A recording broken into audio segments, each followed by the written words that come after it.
Welcome back to our channel guys. আশা করি আপনারা সবাই ভালো আছেন। আমরা শুনবো ভূতের গল্প। যারা ভূতের গল্প শুনতে আমরা ভালোবাসি, অবশ্যই আমাদের চ্যানেলটি লাইক ও সাবস্ক্রাইব করে পাশে থাকবেন। তো গাইস, আমরা দেরি না করে আজকের ঘটনা শ্রীপুরের ভূত শুনতে চলে যাই। বছরখানের আগের ঘটনা। আমাদের এক বন্ধু শিয়াব গিয়েছিল তার গ্রামের বাড়ি শ্রীপুরে। সেখান থেকে এসে সে আমাদের এক লোমহর্ষক ঘটনা শোনালো। ঘটনাটা ওই গ্রামের এক মাঝবয়সী লোককে নিয়ে। ওনার নাম ছিল মান্নান মিয়া। ছিল বলছি কারণ লোকটা এখনো জীবিত নেই। সে যাই হোক, আমাদের এই ঘটনার মূল অংশ মান্নান মিয়াকে নিয়ে। মান্নান মিয়া শ্রীপুর গ্রামের স্থানীয় কেউ নন। বছর 5 আগে গ্রামে এসেছিলেন ঘুরতে ঘুরতে। এরপর গ্রামের লোকজন তাকে পছন্দ করে ফেলে।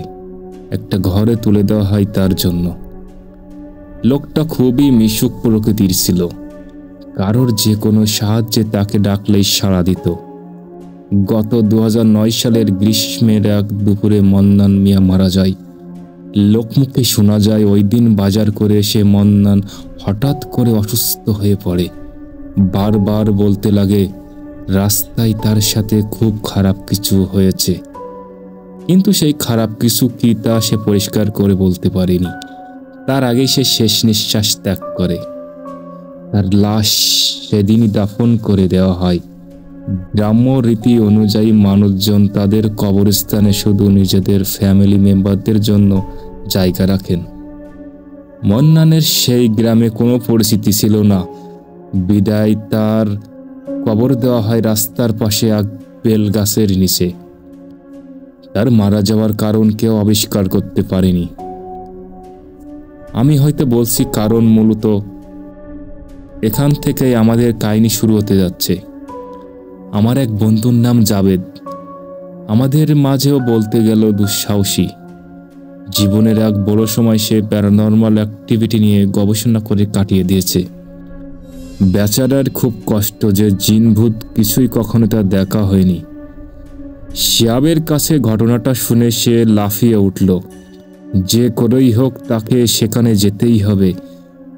এর পিছনে একটা বড় কারণ ছিল শিয়াবের শেষ কথাটি। মান্নান মিয়ার কবরের রাস্তায় নাকি প্রায় রাতের বেলা কাউকে বসে থাকতে দেখা যায়। কয়েকজন তো হলফ করে বলেছে তারা মান্নান মিয়াকে দেখতে পেয়েছে। এর চেয়েও ভয়ঙ্কর ব্যাপার হলো মান্নান মিয়ার কবরের ওপরে নাকি একটা কুকুরকে শুয়ে থাকতে দেখা যায়। কুকুরটা কোথা থেকে আসে, রাত শেষে কোথায় যায় তা আজও কেউ জানতে পারেনি। এমনকি দিনের বেলা কুকুরটাকে কেউ কখনো দেখেওনি। প্রতি পূর্ণিমা রাতে কুকুরটা মান্নান মিয়ার কবরের পাশে বসে কাঁদে। যারা রাতের বেলা গ্রামের বাজার থেকে আসেন তারা অনেকে এই কুকুরকে দেখেছেন। মান্নান মিয়ার কবর যেই রাস্তায়, ওই রাস্তাটা এখন প্রায় বন্ধের উপক্রম। এই কথাগুলো আসলেই জাবেদের মাথাটা খারাপ করে দিল। শিয়াবের এক কথা, সে কোনো অবস্থাতে জাবেদকে নিয়ে যাচ্ছে না। জাবেদ অনেকটা নাছোড়বান্দার পাবলিক। অনেক কাঠখড় পুড়িয়ে শেষমেশ শিয়াবকে রাজি করলো যাওয়ার ব্যাপারে।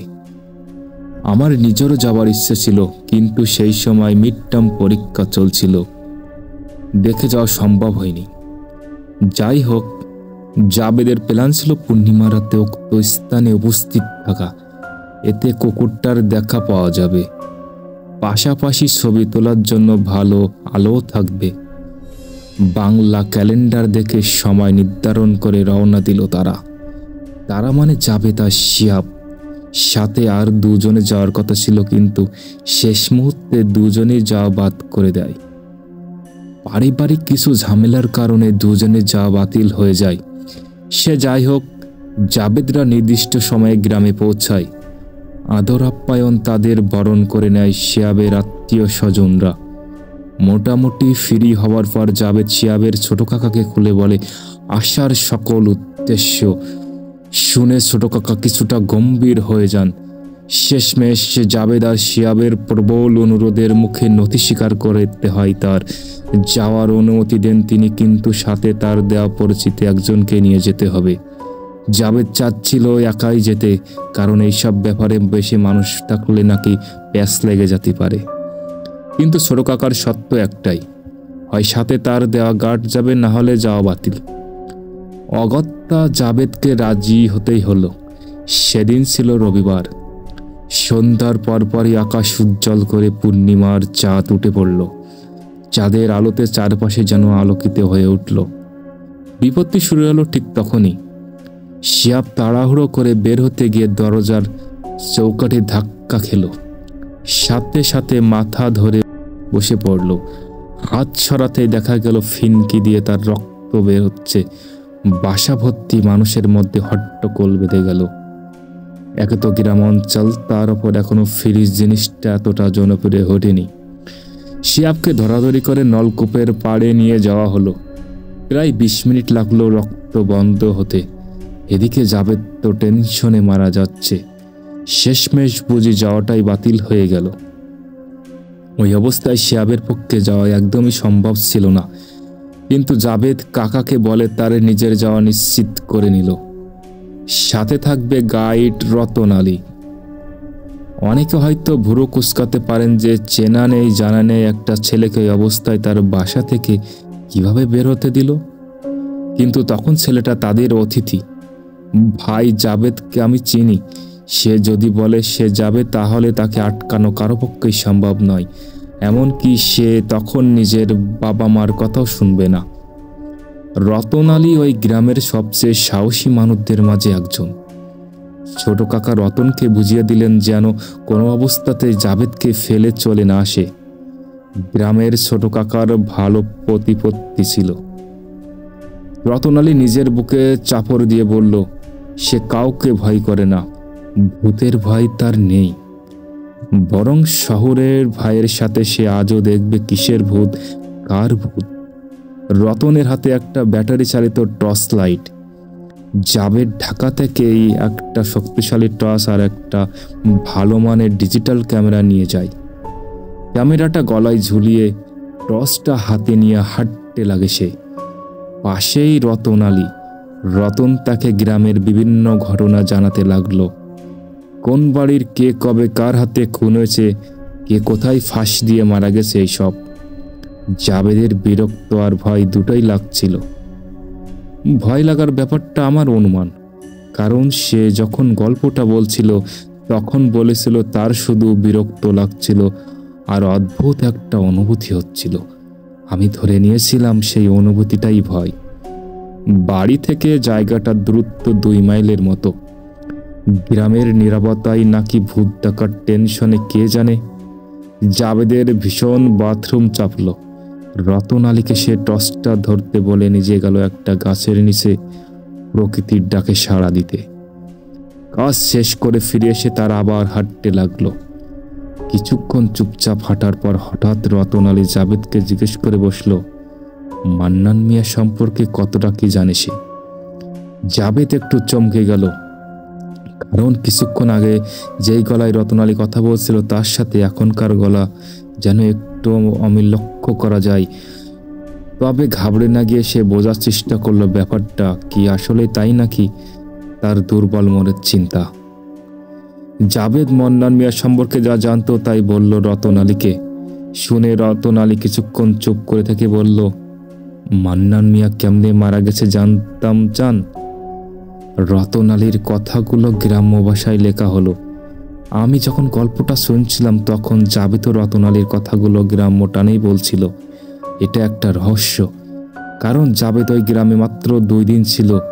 তার পক্ষে এত ভালোভাবে ভাষাটা রপ্ত করা সম্ভব না। যাক গিয়ে আমরা গল্পে ফিরে যাই। জাবেদ কিছুটা অবাক হয়ে বলল, কিন্তু সবাই যে বলে মান্নান মিয়ার মৃত্যুর কারণ কেউ জানে না। রতন তারা জানে না, কারণ মন্না তাগর কাউরে কইতে যায় নাই। জাবেদ বলল, তাহলে তুমি কিভাবে জানো? রতন তখন বলে উঠল, মান্নান মিয়া আমার খুব ক্লোজ ফ্রেন্ড ছিল। মরার আগে কি তোমার সাথে কি কোনো কথা হয়? কিছুক্ষণ চুপ থেকে রতন মিয়া বলল, আপনি আসল ঘটনা জানতে চান? জাবেদের এই প্রথম গায়ে একটু কাটা দিয়ে উঠল, তবু সে উত্তর দিল, হ্যাঁ, তুমি যদি জানো তাহলে বলতে পারো। আমার নিজেরও এটা জানার খুব ইচ্ছে।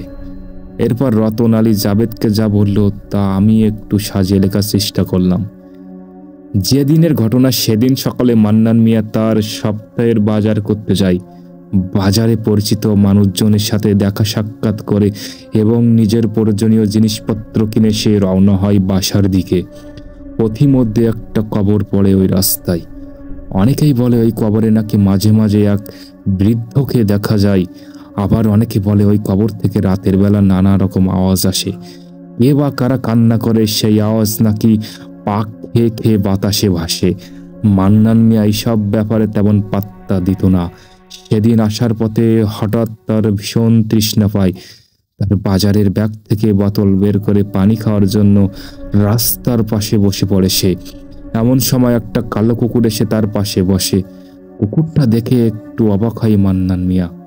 গ্রামে অনেকদিন যাবৎ আসে সে, কিন্তু আগে কখনো এত বড় কালো কুকুর দেখিনি। কুকুরটা মান্নানকে এক দৃষ্টে দেখতে থাকে। হঠাৎ মান্নানকে অবাক করে দিয়ে বলে ওঠে, আমার কবরের পাশে বসে আসিস? তোর সাহসটা অনেক বেশি দেখছি। মান্নান প্রথমে ভাবলো তার শোনার ভুল।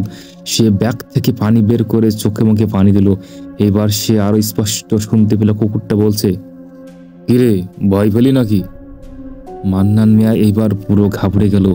অনিশ্চিত বিপদের আশঙ্কায় সে তার হাতের পাশে পড়ে থাকা একটা গাছের ডাল নিয়ে ছুঁড়ে মারল কুকুরটার দিকে। ডালটা সরাসরি গিয়ে লাগলো কুকুরটার মুখে। এক পাশে কেটে গিয়ে রক্ত বের হতে লাগলো। প্রচন্ড রাগে কুঁচে উঠল কুকুরটা। স্পষ্ট ভাষায় মান্নানকে বলল, তুই আমাকে আঘাত করেছিস, এর পরিণাম তুই ভোগ করবি। এই বলে কুকুরটা ভয়ঙ্কর গর্জন করে মান্নানকে কামড়াতে আসলো। কুকুরটার সাথে ধাক্কা লাগার সাথে সাথে মান্নান জ্ঞান হারিয়ে ফেলে। জ্ঞান হারানো অবস্থায় মান্নান স্বপ্ন দেখে এক বুড়ো লোককে। লোকটি প্রবল ঘৃণা দিয়ে তার দিকে তাকিয়ে আছে। মান্নানকে উদ্দেশ্য করে বলতে লাগলো, তুই আমার গায়ে হাত তুলেছিস, আমাকে আঘাত করেছিস, এর পরিণাম একমাত্র মৃত্যু। মান্নান ভয়ে জড়সড় হয়ে বলল, আমি জানি না আপনি কে। আপনাকে আমি আমার জীবনের আগে কখনো দেখিনি। আমি কিভাবে আপনাকে আঘাত করব? তখন লোকটি বর্ণনা দিল, তান্ত্রিক এই ব্যাপারটার সাথে হয়তো আমরা অনেকেই পরিচিত। তান্ত্রিক তাদের বলে যারা তন্ত্রমন্ত্র নিয়ে থাকে। এরা প্রায় গোরস্থান শ্মশানঘাটে রাত্রিবেলা কালো জাদু চর্চা করে। তান্ত্রিক মূলত খারাপ প্রকৃতির হয়। এরা ক্ষমতার লোভে, বলতে পারে অমরত্বের লোভে, এমনকি মানুষ খুন করে তা দিয়ে তপস্যা করে। এই লোকটি একজন তান্ত্রিক ছিল। একবার মানুষ খুন করার অভিযোগে তাকে গাছে ফাঁস দেওয়া হয়। এরপর সে মারা যায়।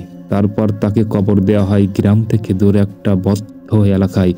সেই কবরটির কথা একটু আগে আমরা বলছিলাম। যাই হোক, সেই তান্ত্রিক মারা যাওয়ার পর তার আত্মা এখনো মানুষের ক্ষতি করার জন্য ঘুরে বেড়ায়। তান্ত্রিকটি মান্নানের সামনে কুকুর বেশে এসেছিল এবং মান্নান তাকে আঘাত করে সে ভীষণ ক্ষুব্ধ হয়। এরপর হঠাৎ মান্নানের ঘুম ভেঙে যায়। সে খুব খারাপ অনুভব করতে থাকে। তার নিঃশ্বাসের সমস্যা হতে থাকে। সেখান থেকে কোনোরকম বাসায় যায় মান্নান। এরপর আস্তে আস্তে মৃত্যুর কোলে ধরে পড়ে। রতন আলী এতটুকু পর্যন্ত বলার পর হঠাৎ কর্কশ শব্দে কাছে কোথাও একটা পেঁচা দেখে ওঠে। ঠিক সাথে সাথে চমকে ওঠে জাবেদ। শুনতে পায় রতন আলী তাকে পেছন থেকে ডাকছে, ওই ভাইজান, জলদি লন, মুইতো এতক্ষণ লাগাই না কেউ। জাবেদ ঘাড় ঘুরিয়ে পিছনে তাকিয়ে দেখে অস্থির চিত্তে অপেক্ষা করছে রতন আলী। আর সে নিজেকে আবিষ্কার করে সেই গাছটার নিচে, যেখানে সে প্রকৃতির ডাকে সাড়া দিতে এসেছিল। আমাদের গল্প এখানেই শেষ।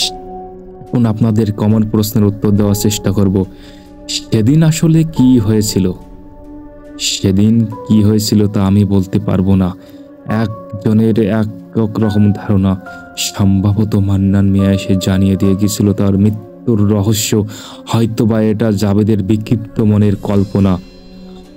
প্রশ্ন আসলে, জাবেদ কি তারপরও কবরটা দেখতে গিয়েছিল?